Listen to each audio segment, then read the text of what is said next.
Hey guys, hope everyone is doing well. Thank you for joining me on this new video while I'm tattooing this fantasy rose. So the reason why I'm only focusing on the rose in this video and I'm not showing you the whole tattoo is because this lady actually booked in on short notice for a cancellation. I just popped it up on my Instagram. That's one of my clients for the week needed to cancel, so I only had one day free. She got in touch and said she really wanted to get her lower leg tattooed. She wanted to actually do all of her lower leg, but I only had the one day, so I said, well, that's fine, let's just crack on, we'll get started, and then you can just come back and finish it whenever you can. Of course, it would have been really great to be able to start and finish this whole tattoo and work on it over consecutive days, but given the circumstances being that it was a cancellation, I was just more than happy to come in and be able to work on a really fun project. My client was really easygoing. All she said to me was, I just want something with a skull and a rose, you know, like that typical traditional tattoo idea, but she said, make it your own. I want it to be really unique. And overall, I'm really happy with the design that I've made. So you can see here, this is what the full composition is going to be like when it's all done. It's going to sit really nicely on the leg. I love the way it comes up around the knee as well. I think the flow is going to be awesome.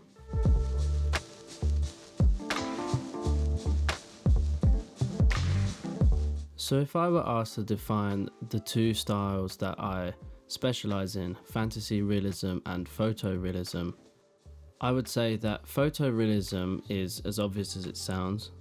What you're doing is just trying to make the tattoo look as lifelike as possible. You're taking reference from photography of things in real life. You may edit the contrast slightly to make it more suitable for a tattoo, but all in all, the ultimate goal is to make it look realistic. Fantasy realism still shares the same goal of trying to make the subject look as realistic and as detailed as possible. However, I'm just going to be taking the color palette to an extreme. I'm not going to be using any muted tones, anything that you would find in real life.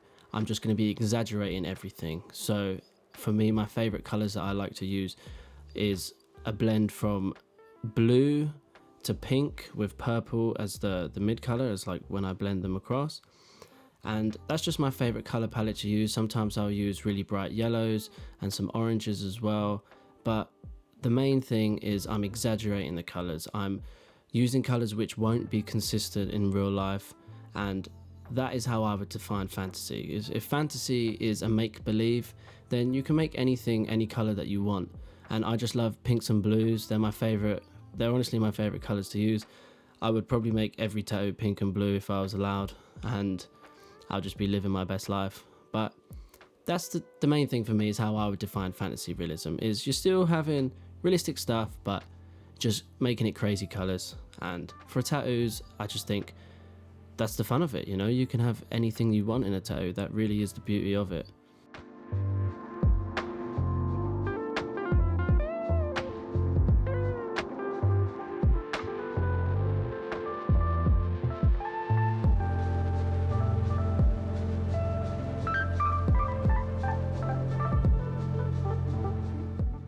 Tattooing the outside calf for me is probably my favorite place on the entire body to tattoo. I think for me it's just because it's the most comfortable. I can sit down nicely in my chair and I can have my elbows either side of the bed, and it really helps support my back.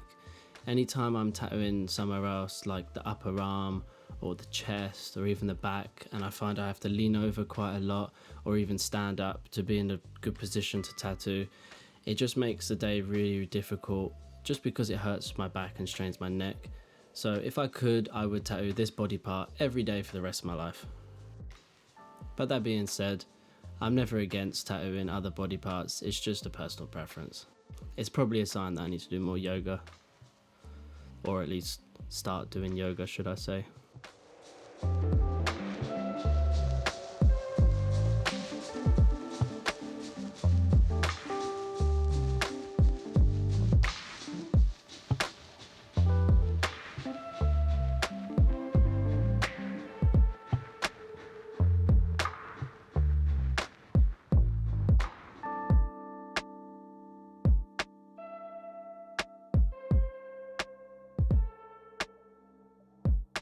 What I loved especially about this rose in particular is just how many dark black shadows there were, especially in the center of the rose.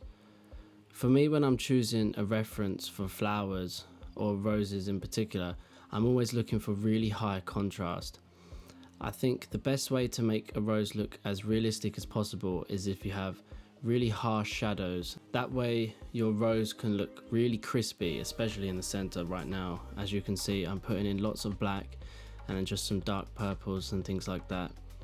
And when you zoom out, everything will just look really sharp and not like a cabbage. That's really important. Don't make your roses look like cabbages. That's probably the biggest hurdle to cross when you're new to tattooing. I've definitely made some cabbage looking roses in my days, which I can proudly say I don't do any more cabbage looking roses. Touch wood.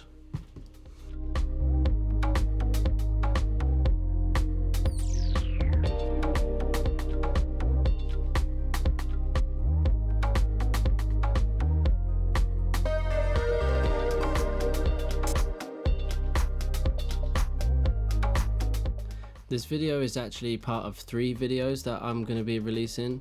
I'm aiming to get them all up around the same time, so you can choose to watch them all in one go if you wanted to.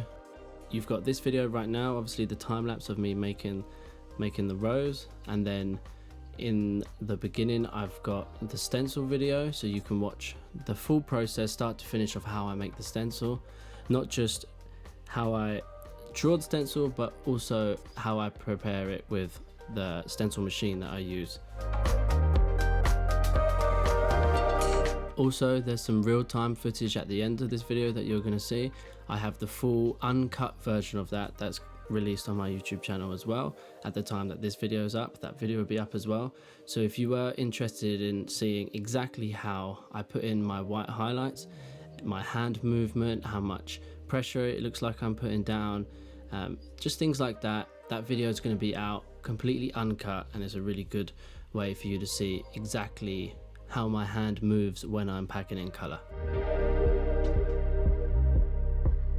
With that being said, I'll leave that there. Thank you for watching, and if you haven't already, please do subscribe. I'm hoping to get to 500 subscribers before Christmas. That would be really great if we can reach that goal.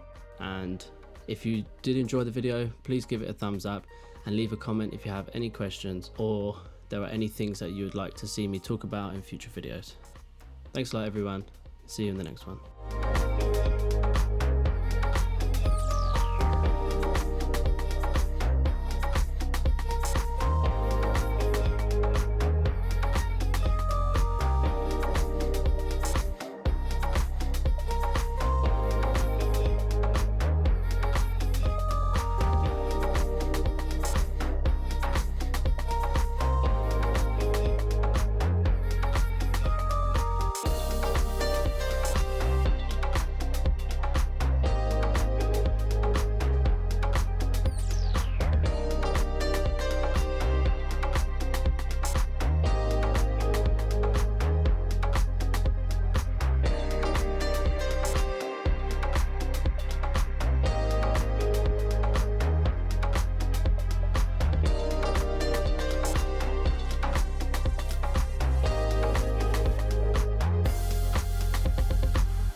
do find though that I don't want to match every night.